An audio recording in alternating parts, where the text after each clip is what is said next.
Friends, this is SP Singh and welcome to smarter everyday.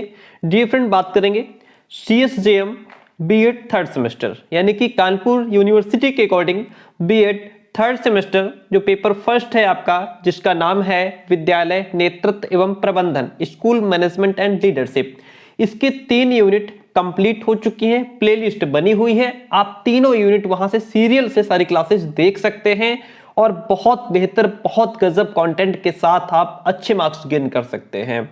आज हम शुरू करेंगे यूनिट 4। ठीक है, यूनिट 4 की ये क्लास फर्स्ट रहेगी और क्योंकि पूरी यूनिट को एक ही क्लास में कवर करना इम्पॉसिबल है, बहुत बड़ा हो जाएगा, इसलिए पार्ट में 20 से 25 मिनट की क्लास करके जितने भी पार्ट इसके होंगे कंप्लीट कर लेंगे। तो जो यूनिट 4 है इसका नाम है शैक्षिक प्रशासन और पर्यवेक्षण, एजुकेशनल एडमिनिस्ट्रेशन एंड सुपरविजन।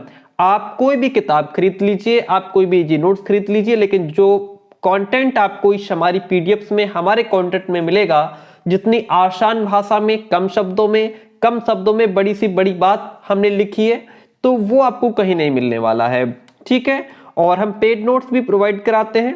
वो नंबर हमारा नोट कर लीजिए 9628182649। इस नंबर पर व्हाट्सएप मैसेज करके आप पीडीएफ की जानकारी ले सकते हैं। दोनों पेपर के कंप्लीट नोट्स की फीस 200 रुपीज होती है।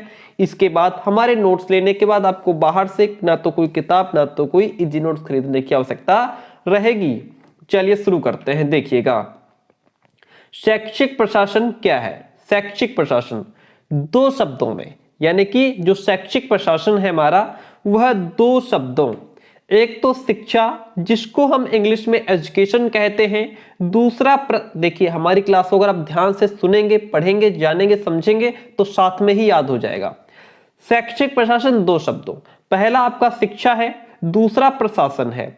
एजुकेशन एडमिनिस्ट्रेशन के योग से बना है।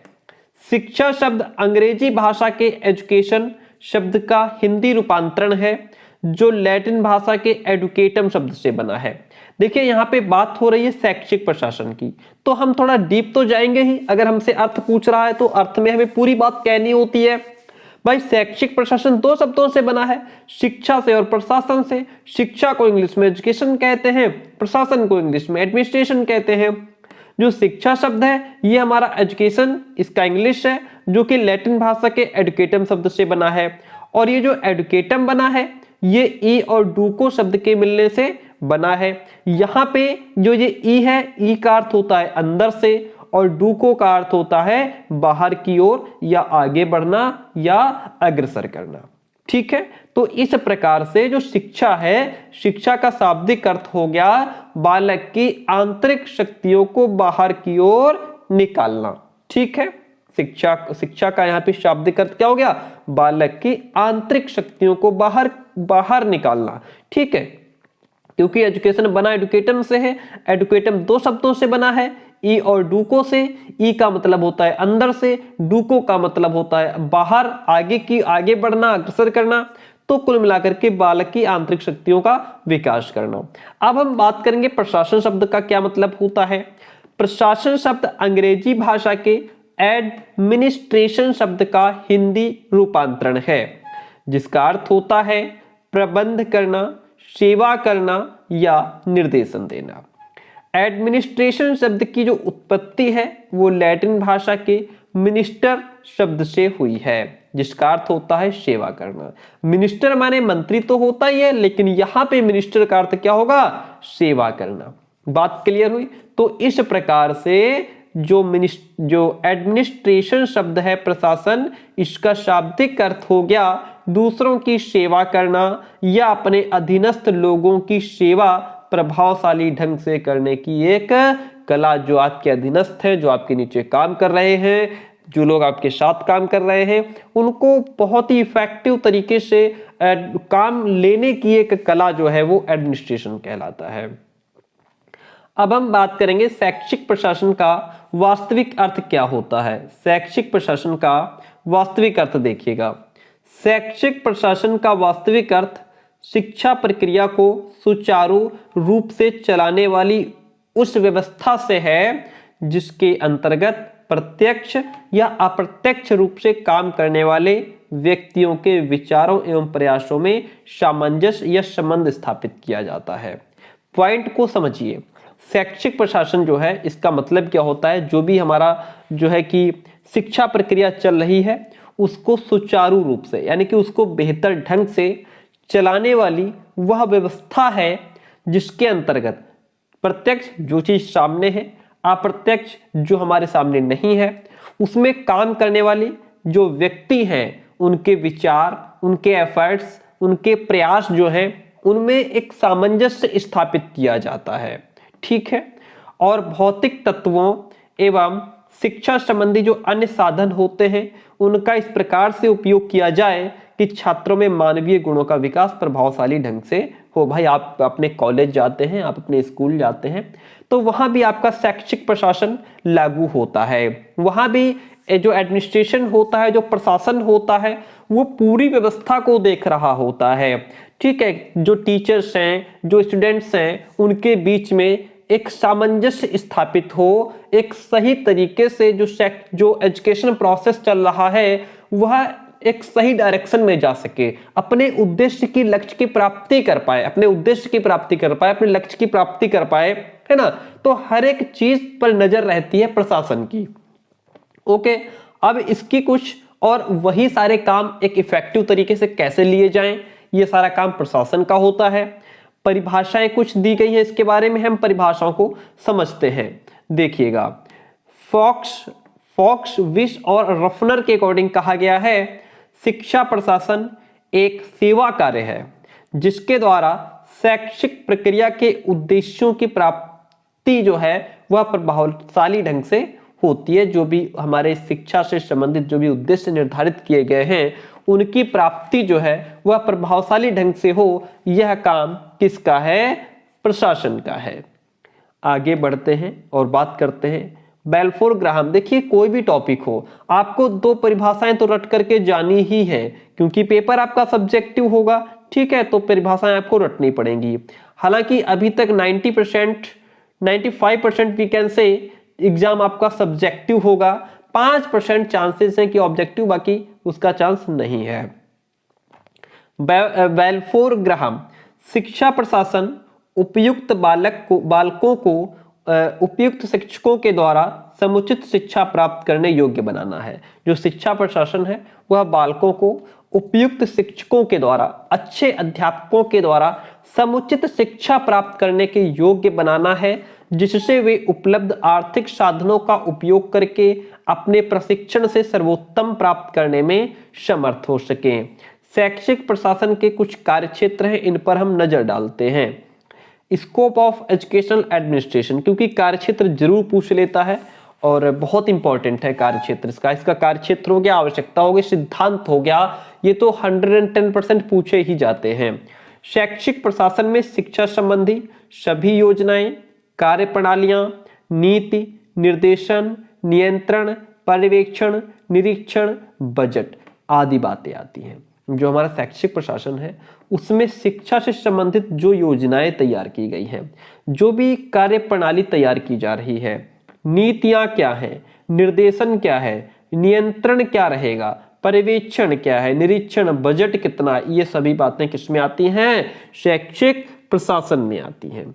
ठीक है।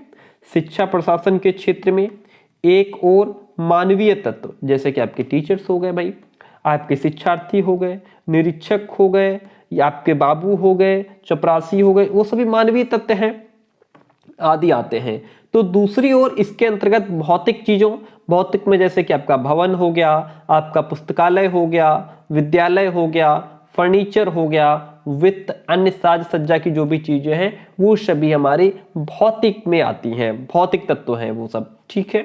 इसलिए कहा जा सकता है कि शिक्षा प्रक्रिया से संबंधित सभी बातें शिक्षा प्रशासन की ही सामग्री हैं। शैक्षिक प्रशासन के क्षेत्र को निम्नलिखित रूपों में स्पष्ट किया जा सकता है। शैक्षिक प्रशासन का क्षेत्र एक तो है शिक्षा के उद्देश्यों की प्राप्ति करना। भाई जो भी शैक्षिक प्रशासन है, एजुकेशनल एडमिनिस्ट्रेशन, उसका सबसे बड़ा कार्यक्षेत्र क्या है? उसका कार्यक्षेत्र यह है कि वो अपने उद्देश्यों की प्राप्ति कर पाए। शिक्षा के उद्देश्यों की प्राप्ति के लिए शैक्षिक प्रशासन शिक्षा नियोजकों द्वारा निश्चित लक्ष्यों एवं उद्देश्यों को प्राप्त करने के लिए प्रयत्नशील रहता है। यानी कि हम बच्चों को इस तरीके से शिक्षा दें, हमारी एजुकेशन इतनी इफेक्टिव हो कि बच्चा अपने लक्ष्य को बेहतर तरीके से और बहुत जल्दी गेन कर पाए। शैक्षिक लक्ष्यों की प्राप्ति के लिए शैक्षिक प्रशासन बहुत सारे कार्यक्रम भी बनाता है और फिर उन पर काम भी करता है। ठीक है, तो ये पहला हो गया कि शिक्षा के उद्देश्यों की प्राप्ति कर पाए। सामाजिक लक्ष्यों की पहचान करना। ठीक है, इसमें क्या है कि शैक्षिक प्रशासन शैक्षिक कार्य और नियोजन में समाज की जरूरत है।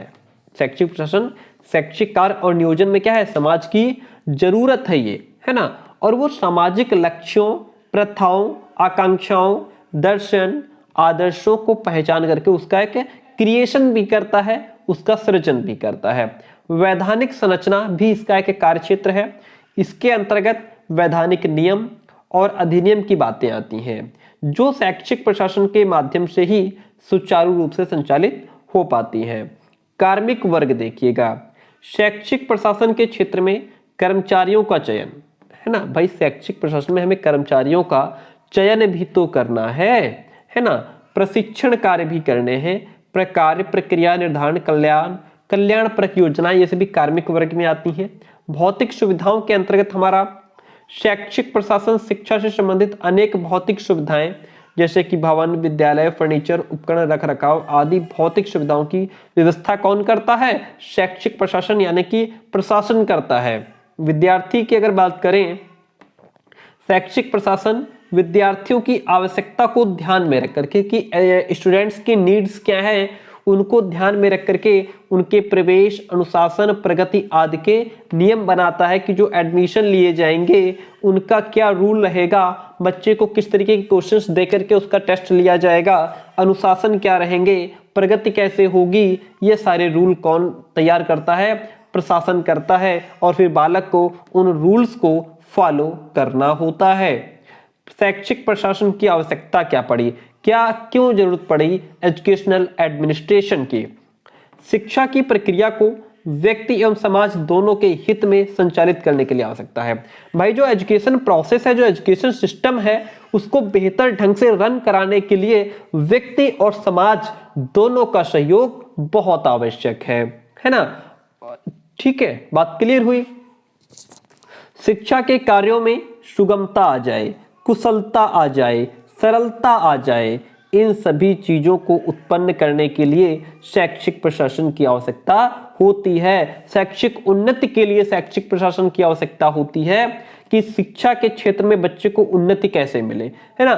शैक्षिक प्रशासन शिक्षण संस्थानों का विकास करते हैं, उन संस्थानों के माध्यम से शैक्षिक उन्नति का प्रयास करता है। वह शिक्षण संस्थानों को समाज और राष्ट्र के विकास के लिए उपयोगी रूप भी प्रदान करता है। ठीक है, बालकों के व्यक्तित्व के सर्वांगीण विकास के लिए कि भाई हर तरीके का हम बालक का विकास, चाहे वो सामाजिक हो, राजनीतिक हो, आर्थिक हो, धार्मिक हो, हर तरीके से बालक का सामाजिक, मानसिक और जो है कि आध्यात्मिक हर तरीके का विकास बालक का कैसे हो, सर्वांगीण में हर तरीके का विकास इंक्लूड हो जाता है। शिक्षार्थियों एवं शिक्षकों दोनों की उपलब्धियों में वृद्धि के लिए आवश्यकता है। शिक्षा के अवसरों की समानता के आधार पर देश के प्रत्येक नागरिक को समान रूप से शिक्षा प्रदान करने के लिए आवश्यकता है। शिक्षा से संबंधित अधिकारियों, प्रधानाध्यापकों तथा शिक्षकों को निर्देश प्रदान करने के लिए शिक्षा प्रशासन की आवश्यकता पड़ी। शिक्षा प्रशासन के कुछ सिद्धांत हैं, हम इन सिद्धांत को डिस्कस करते हैं। देखिए, पहला सिद्धांत है व्यक्ति की महत्ता का सिद्धांत, कि इसमें जो है व्यक्ति को इंपॉर्टेंस दिया जाता है, व्यक्ति की महत्ता।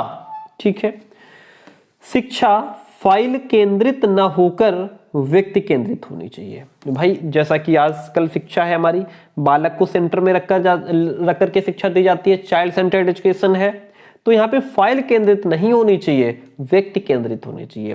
जिसके लिए यह आवश्यक है कि शिक्षा के द्वारा व्यक्तियों के शारीरिक, मानसिक, भावात्मक, आध्यात्मिक और सौंदर्यात्मक गुणों का विकास किया जाए। जब हम बालक को सेंटर में रखेंगे तो हम उसके मानसिक विकास पर भी ध्यान देंगे, आध्यात्मिक विकास पर भी ध्यान देंगे, शारीरिक, भावात्मक हर एक तरीके का विकास हम चाहेंगे बच्चे का।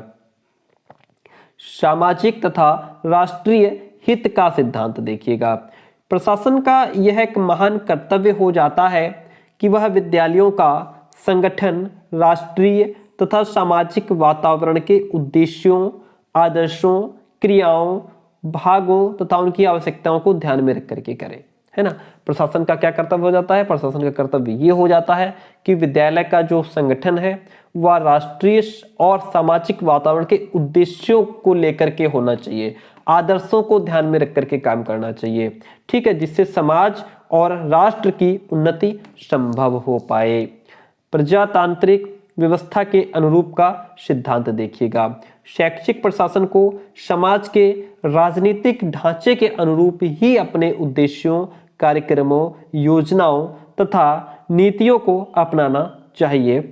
ऐसी नीतियां, ऐसी योजनाएं, ऐसे कार्यक्रम जो समाज के राजनीतिक ढांचे के अनुरूप हों, ठीक है, तभी योजनाएं सफल भी हो पाएंगी और देश तथा समाज को लाभ भी पहुंचेगा और लोगों की आस्था भी उनमें बनी रहेगी। शिक्षा दर्शन पर आधारित देखिएगा। शिक्षा प्रशासन उचित शिक्षा दर्शन पर आधारित होना चाहिए। शिक्षा प्रशासन कैसा होना चाहिए? उचित शिक्षा दर्शन पर आधारित होना चाहिए। दर्शन शिक्षा प्रशासन का पथ प्रदर्शक है। दर्शन क्या है? दर्शन शिक्षा प्रशासन का पथ प्रदर्शक है और उद्देश्यों का निर्धारण करता है, जिसके आधार पर विद्यालय का मार्गदर्शन होता है, जिससे वह उचित वातावरण उपस्थित कर अपने लक्ष्यों को प्राप्त भी कर पाता है। क्षमताओं के अनुसार कार्य का विभाजन का सिद्धांत, जिसकी जैसी क्षमता उसको उसी प्रकार से काम भी देना चाहिए। शैक्षिक प्रशासक का सबसे महत्वपूर्ण कार्य यह हो जाता है कि शिक्षा से संबंधित जैसे प्रधानाचार्य, शिक्षक और प्रबंधक आदि की क्षमता के अनुसार कार्य का विभाजन करें, जिससे वे लोग अपने अपने कर्तव्यों को पूर्ण रूप से निभा पाएं। अगर आप किसी की कार्य क्षमता कम है, वर्कलोड उस पर आप ज्यादा डाल देंगे तो वह क्या करेगा? नीरस हो जाएगा, परेशान हो जाएगा, अपने काम को बेहतर तरीके से वो नहीं कर सकता। प्रयासों के समन्वय का सिद्धांत, विद्यालय का जो प्रबंध है वह विद्यालय का प्रबंध इस प्रकार का होना चाहिए कि जितने व्यक्ति विद्यालयों से संबंधित जैसे प्रबंधक, प्रधानाचार्य, अध्यापक, कार्यकारिणी के सदस्य, लिपिक और छात्र आदि सभी एकजुट होकर के समन्वित रूप से विद्यालय के लाभ के लिए प्रयत्न करें, जिससे स्कूल का सर्वांगीण विकास हो पाए। तो डियर फ्रेंड, ये हमारे कुछ सिद्धांत थे। सिद्धांत जरूर पूछे जाएंगे, 110% आप लिख लीजिएगा। शैक्षिक प्रशासन के कुछ सिद्धांत हो गए। अब शैक्षिक प्रशासन की संरचना आती है ना। देखिएगा, जो भारत में जो शैक्षिक प्रशासन की संरचना है, इसको हम नेक्स्ट क्लास में डिस्कस करेंगे, ठीक है। और आपसे कहना चाहेंगे कि अगर वीडियो पसंद आया हो तो प्लीज़ वीडियो को लाइक, चैनल को सब्सक्राइब जरूर कीजिएगा। ये पार्ट 1 है, इसके बाद पार्ट 2 आएगा, जिसमें हम भारत में शैक्षिक प्रशासन की संरचना को डिस्कस करेंगे। आपने नंबर हमारा नोट कर लिया होगा। पेड नोट्स चाहिए तो हमें मैसेज कीजिएगा। Thank you so much.